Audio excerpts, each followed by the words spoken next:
بسم الله الرحمن الرحيم.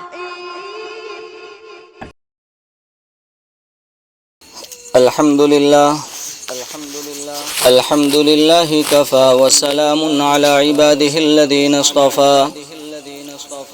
أما بعد فأعوذ بالله من الشيطان الرجيم. بسم الله الرحمن الرحيم. أينما تكونوا يدرككم الموت ولو كنتم في بروج مشيدة. وقال رسول الله صلى الله عليه وسلم: كن في الدنيا كأنك غريب أو عابر سبيل، أو كما قال عليه الصلاة والسلام.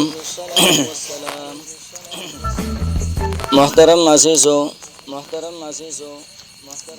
اللہ سبحانہ و تعالی نے ہم سب کو دنیا کی ایک مختصر اور وقتی زندگی دی ہے،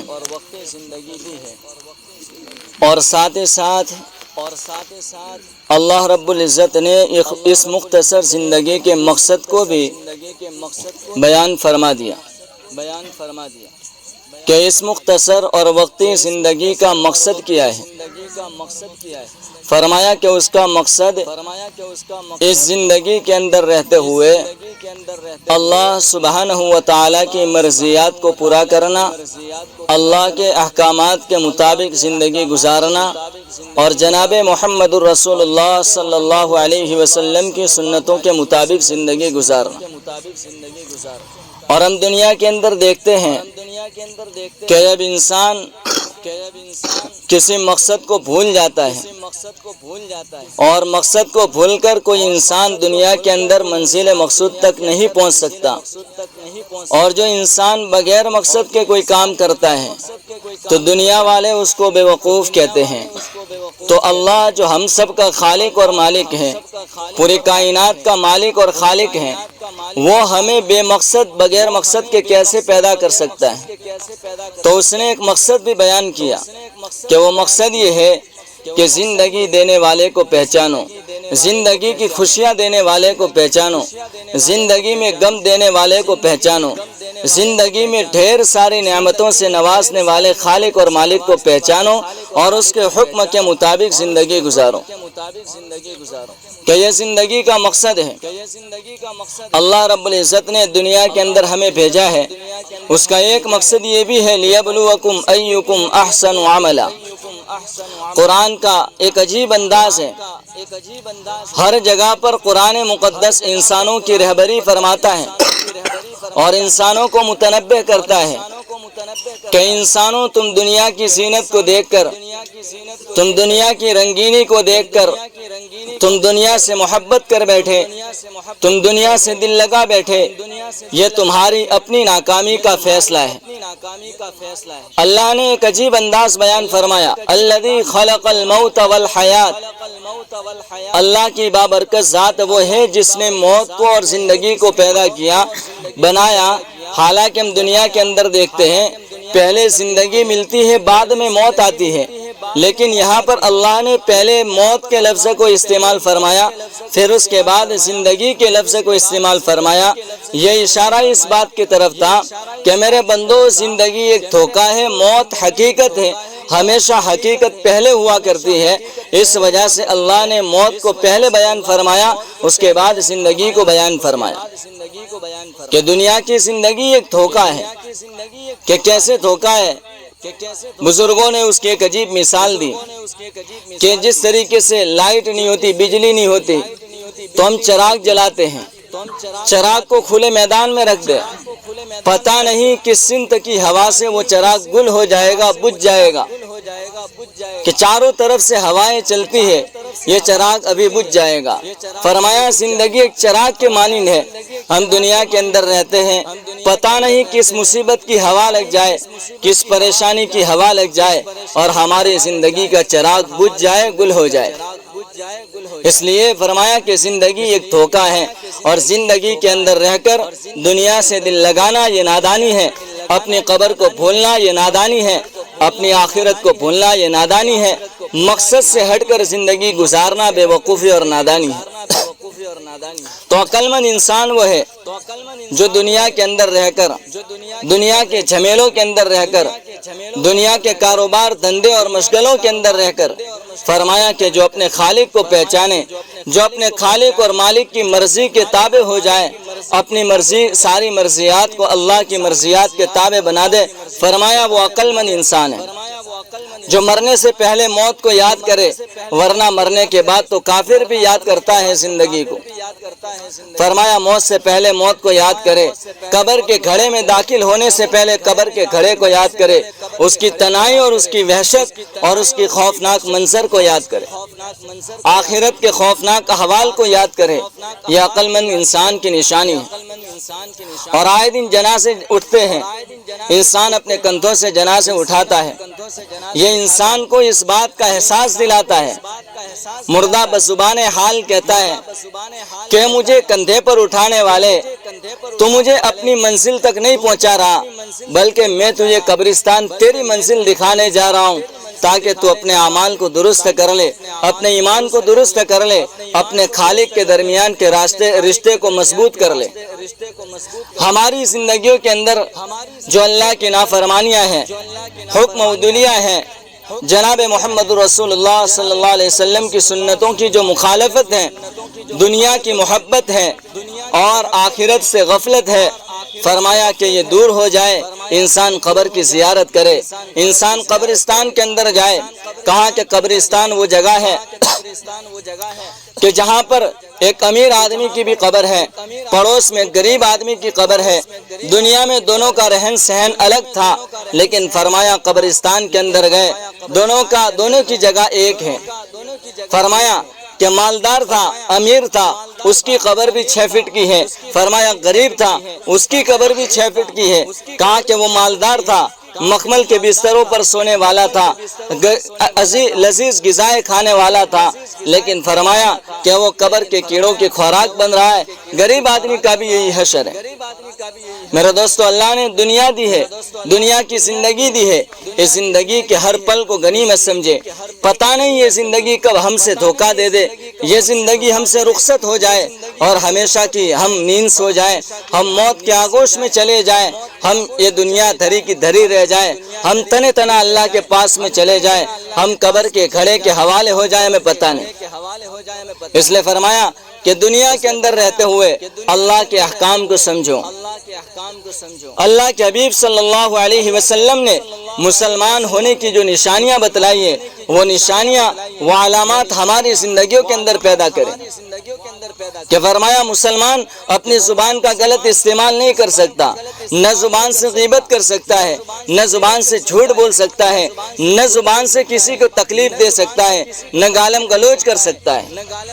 فرمایا فسق کی نشانی ہے، یہ نفاق کی نشانی ہے، مسلمان ایسا نہیں ہو سکتا۔ اگر ایسا ہے، قبر کے اندر اس کے ساتھ عجیب معاملہ ہوگا، قبر کے ساتھ عذاب والا حشر ہوگا اس کے ساتھ۔ فرمایا مسلمان اپنی نگاہوں کی حفاظت کرتا ہے، دنیا کے اندر نگاہ اٹھاتا ہے، اس کی نگاہ عبرت ہوا کرتی ہے، وہ نگاہ سے آسمان کی طرف دیکھتا ہے، وہ اپنی نظروں کو آسمان کی طرف اٹھاتا ہے، آسمان کی طرف دیکھنا اس کے لیے عبرت ہوتا ہے، یہ مسلمان کی نشانی ہے۔ فرمایا عالیشان محلوں کو دیکھ کر، عالیشان بنگلوں کو دیکھ کر، دنیا کی زیب و زینت کو دیکھ کر دنیا کی محبت کو اپنے دل کے اندر بٹھانا، یہ منافق، کفار اور مشرکین کی نشانی ہے، مسلمان کی نشانی نہیں ہے۔ اللہ نے ہمیں کچھ احکام کا پابند کیا ہے، وہ جناب محمد رسول اللہ صلی اللہ علیہ وسلم نے ہمیں زندگی گزارنے کا ایک ڈھنگ سکھایا ہے، ایک طریقہ سکھایا ہے کہ ہمیں زندگی ایسے گزارنی جیسے ایک مسلمان کی ہونی چاہیے، جس زندگی پر فرشتوں کو رشک ہو، جس زندگی سے اللہ راضی ہو۔ ورنہ اگر وہ زندگی نہیں، اللہ نے قرآن میں اس کا ایک عجیب نقشہ کھینچا ہے، لَهُمْ قُلُوبٌ لَا يَفْقَهُونَ بِهَا وَلَهُمْ أَعْيُنٌ لَا يُبْصِرُونَ بِهَا وَلَهُمْ آذَانٌ لَا يَسْمَعُونَ بِهَا أُولَئِكَ كَالْأَنْعَامِ بَلْ هُمْ أَضَلُّ، کہ ان کے کان تو ہیں کانوں کا استعمال صحیح نہیں، دل تو ہے، دل میں اللہ رسول کی محبت نہیں، دنیا والوں کی محبت ہے، دنیا داروں کی محبت ہے، دل تو ہے، دل میں آخرت کا فکر نہیں، قبر کی یاد نہیں، بلکہ دنیا کی محبت ہے۔ فرمایا لہم قلوب لا یفقہون بہا، یہ دل ہونے کے بعد بھی نہ ہونے کے برابر ہیں۔ لہم قلوب ولہم اعین لا یبصرون بہا، آنکھیں تو ہے، دنیا کے نظارے دیکھ کر، دنیا کی اونچ نیچ دیکھ کر، اللہ کے فیصلے کو دیکھ کر انسان کی نگاہ عبرت نہیں اٹھتی اور انسان اس سے سبق حاصل نہیں کرتا۔ فرمایا یہ آنکھ ہونا نہ ہونے کے برابر ہے۔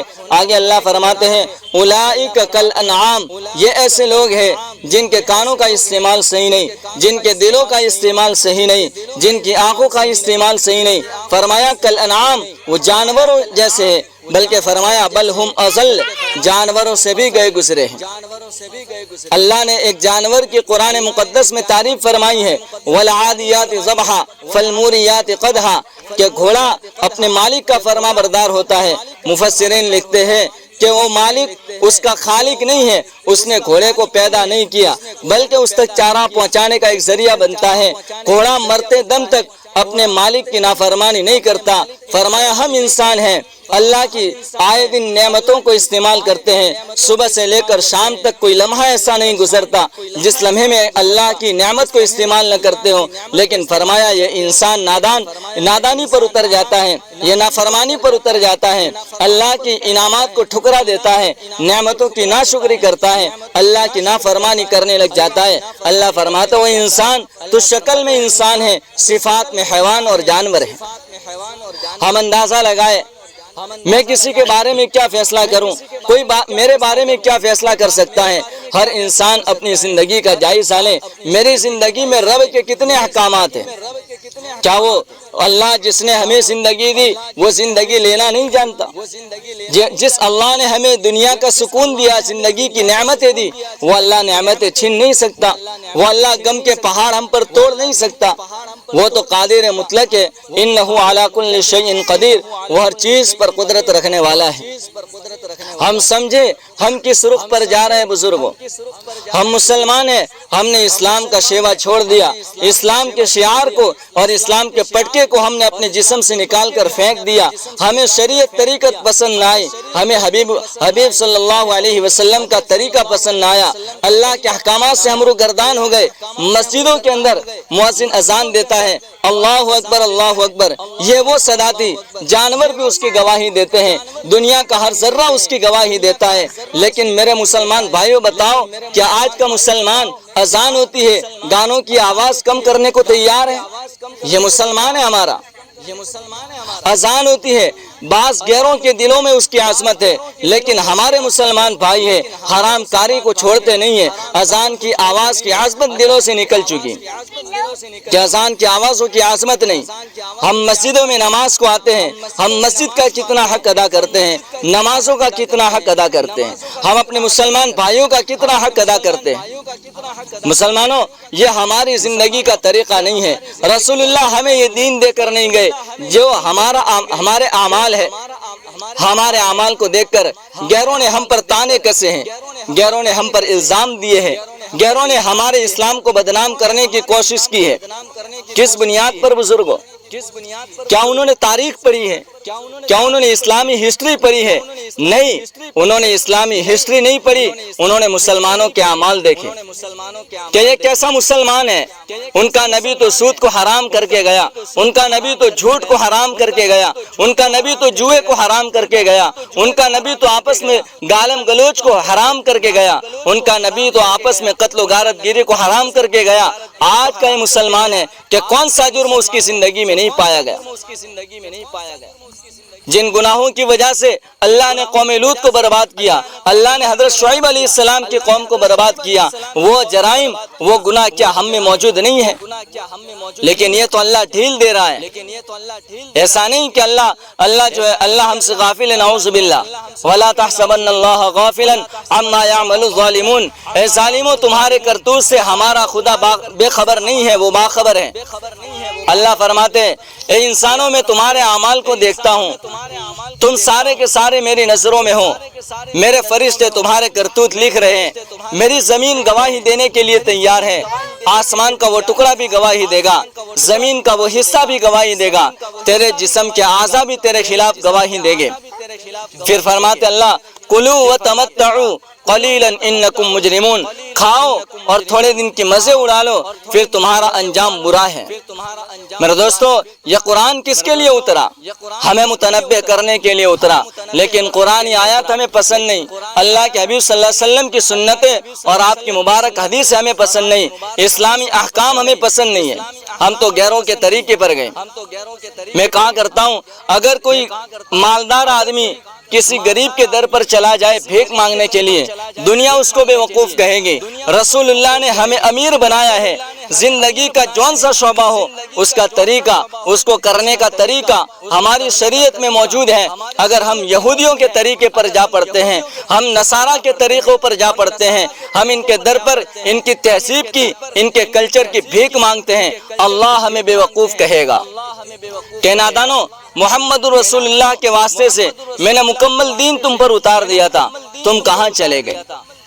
اس لیے میرے بزرگوں، اللہ نے یہ مختصر زندگی دی ہے، ہم سے جو کچھ ہوا ہم اللہ سے توبہ کر لے، نمازوں کا عزم کر لے۔ یہ وہ نماز ہے، اللہ کے حبیب نے فرمایا، اللہ کے حبیب فرماتے ہیں جعل قرۃ عینی فی الصلاۃ، میری آنکھوں کی ٹھنڈک نماز میں ہے۔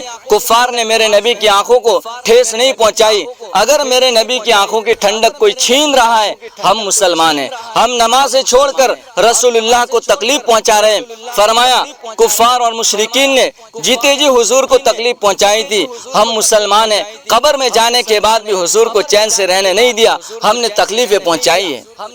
ہم نمازوں کا عزم کر لیں، ہم مسجدوں کا آباد کر لیں، ہم مسجدوں کو آباد کریں گے، غیروں کی نظروں سے اللہ محفوظ کر لے گا۔ مسجدوں کو غیروں نے بدنام نہیں کیا، مسجدوں کو غیروں نے منہدم نہیں کیا، سب سے پہلے کدال ہم نے لگایا ہے، اس کے بعد غیر آگے بڑھے ہیں۔ نمازوں کا عزم کر لے، ہم نمازوں کی پابندی کا اہتمام کر لے، نمازوں کی پابندی کر لے، اللہ سے مانگے اللہ ہمیں سچا پکا نمازی بنا دے۔ پھر اس کے بعد ہماری زندگی کے جتنے بھی شعبے ہیں، ان شعبوں میں حضور پاک صلی اللہ علیہ وسلم کی سنتوں کو اپنائے، ہم ایسے بن جائے صحابہ اکرام جیسے تھے، کونوا مثلنا، وہ غیر ممالک میں جاتے تھے، وہ رستم جیسے ظالم بادشاہوں کے دربار میں گئے، جا کر یوں کہا کونوا مثلنا، ہماری طرح مسلمان ہو جاؤ۔ انہوں نے پوری شریعت کا نچوڑ نہیں بیان کیا، انہوں نے پوری شریعت کو تفصیل سے نہیں بیان کیا، بلکہ یوں کہا ہم جیسے دکھتے ہیں ویسے تم بن جاؤ، اس لیے کہ ہمارا ظاہر باطن ایک ہے۔ یہ صحابہ اکرام کی زندگی تھی، تب جا کر اللہ نے صحابہ اکرام کو کامیاب کیا تھا۔ بلکہ آج ہمارے اعمال فرعون جیسے ہیں، ہم موسیٰ کی طرح راستے تلاش کرتے ہیں کہ ہمیں سمندر میں کوئی راستہ مل جائے۔ ہمارے کرتوت، ہمارے اعمال ابو جہل جیسے، محمد صلی اللہ علیہ وسلم جیسی کامیابی تلاش کرتے ہیں۔ ہمارے کرتوت امیہ ابن خلف جیسے، بلال جیسی کامیابی ہم چاہتے ہیں۔ میرے دوست، ہم سب سے پہلے اپنے اعمال پر نظر ڈالیں کہ ہمارے اعمال کیسے ہیں۔ ہماری بدعمالیوں سے ہمارا آسمانی فضا گندی ہو چکی ہے، یہ زمین پوری کی پوری گندی ہو چکی ہے۔ اس لیے میرے دوستو، ہم سب سے پہلے نمازوں کا عزم کر لیں، جو زندگی کے اندر گناہ ہوئے ہیں اللہ سے صحیح دل سے، سچے دل سے توبہ کر لیں، اللہ بڑے ہی معاف کرنے والے ہیں۔ فرمایا ایک بندہ سفر کرتا ہے اونٹ پر اور سارا ساز و سامان اس کا اونٹ پر ہے، فرمایا دوپہر کو تھکا ہے، وہ ایک سایہ دار درخت کے نیچے آرام کرنے کے لیے لیٹا، جب اس کی آنکھ کھلی دیکھا کہ اس کا وہ اونٹ جس پر اس کے سارا سفر کا سامان تھا وہ اونٹ غائب ہے، وہ کتنا پریشان ہوتا ہے۔ کچھ دیر کے بعد وہ اونٹ اس کو ہاتھ لگ جاتا ہے، اس کا پانی اس کو مل جاتا ہے، اس کا سامان اس کو مل جاتا ہے، وہ بندہ کتنا خوش ہوتا ہے۔ فرمایا اللہ تبارک و تعالیٰ اس بندے سے زیادہ اس وقت خوش ہوتے ہیں جب اللہ کا بندہ اللہ کی طرف توبہ کے لیے آتا ہے، اللہ اس سے زیادہ خوش ہوتے ہیں۔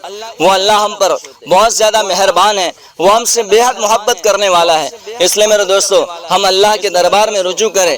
آج جو حالات ہے میرے دوستو، وہ کسی کی طاقت کا نتیجہ نہیں ہے، وہ ہماری بدعمالی کا نتیجہ ہے۔ ہم بدعمال ہوئے. ظہر الفساد فی البر والبحر بما کسبت ایدی الناس. اللہ نے فیصلے بدل دیے. اس لیے اللہ تبارک و تعالیٰ سے دعا بھی کریں اللہ ہمیں صحیح اسلامی اور ایمانی زندگی عطا فرما. جناب محمد رسول اللہ صلی اللہ علیہ وسلم کے نقش قدم پر ہمیں چلنے کی توفیق نصیب فرما. اللہ تبارک و تعالیٰ مجھے اور آپ کو کہیں سنی جانے والی باتوں پر عمل کی توفیق نصیب فرمائے. اور اللہ تبارک و تعالیٰ ہم سب کا آخر وقت میں ایمان پر اور کلمے پر خاتمہ بالخیر نصیب فرمائے. وآخر دعوانا ان الحمدللہ رب العالمین.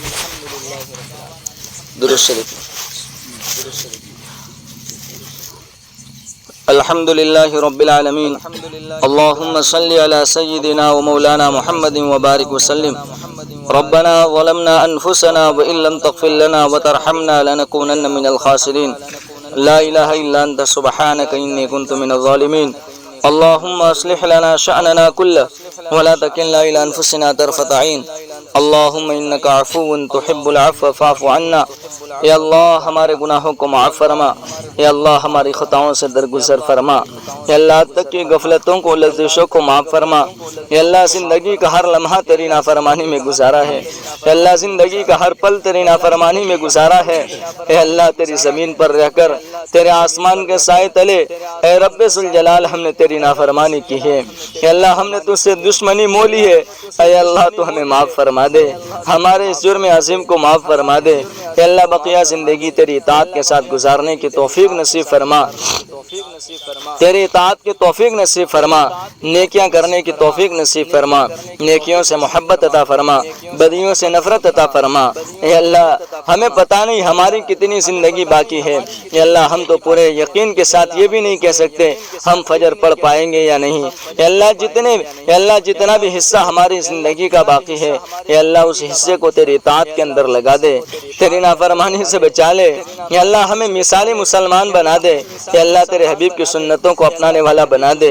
اے اللہ ہمیں سچا پکا اسلامی مسلمان بنا دے. اے اللہ سچا پکا اسلام کا عاشق بنا دے. تیری محبت عطا فرما. تیرے حبیب کی محبت نصیب فرما. شاعر اسلام سے محبت نصیب فرما.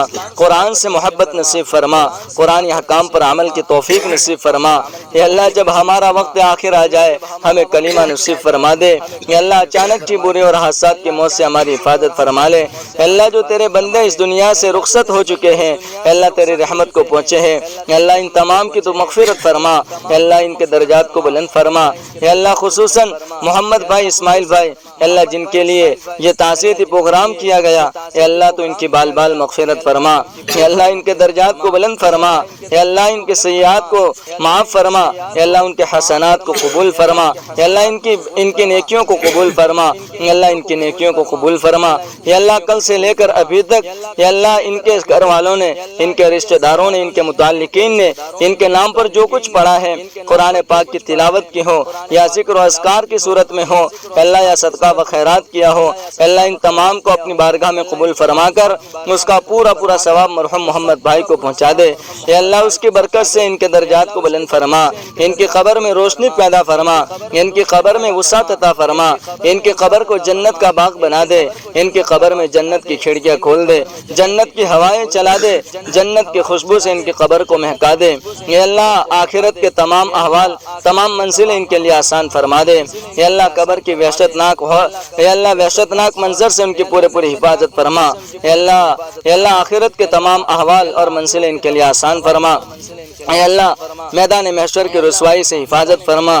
پل صراط کا راستہ ان کے لیے آسان فرما. حوض کوثر پر حضور پاک صلی اللہ علیہ وسلم کے مبارک ہاتھوں سے اے اللہ کوثر کا پانی نصیب فرما. اے اللہ کوثر کا پانی نصیب فرما. اے اللہ پسماندگان کو صبر جمیل نصیب فرما. اے اللہ ان کے اولاد اور احفاد میں اے اللہ قرآن کے حافظ پیدا فرما. دین کے داعی شیدائی پیدا فرما. صدقہ جاریہ کا انتظام فرما. اے اللہ انہوں نے زندگی کا ایک حصہ دنیا کے اندر گزارا ہے. اے اللہ ان کی کوئی نیکی کو قبول فرما کر اس نیکی کو ان کی مغفرت کا بہانہ بنا دے. اے اللہ رحمت حق بہا نمی جویت. اے اللہ تیری رحمت اپنے بندوں کو نوازنے کے لیے اے اللہ بہانے تلاش کرتی ہے. اے اللہ ان کی نیکی کو بہانہ بنا دے. اے اللہ ان کی نیکی کو بہانہ بنا دے. اے اللہ ہمیں بھی موت سے پہلے سمجھ عملنے کی توفیق نصیب فرما۔ اے اللہ مسلمانوں کی، اسلام کی اور اسلامی شاعر کی حفاظت فرما۔ اے اللہ جو مانگا وہ عطا فرما، جو مانگنے سے رہ گیا وہ بھی عطا فرما۔ ہماری دعا کو محض اپنے فضل و کرم اور جناب رسول اکرم صلی اللہ علیہ وسلم کے صدقہ و طفیل میں قبول فرما۔ وصلی اللہ تعالی علی خیر خلقہ محمد وعلی آلہ واصحابہ اجمعین برحمتک یا ارحم الراحمین۔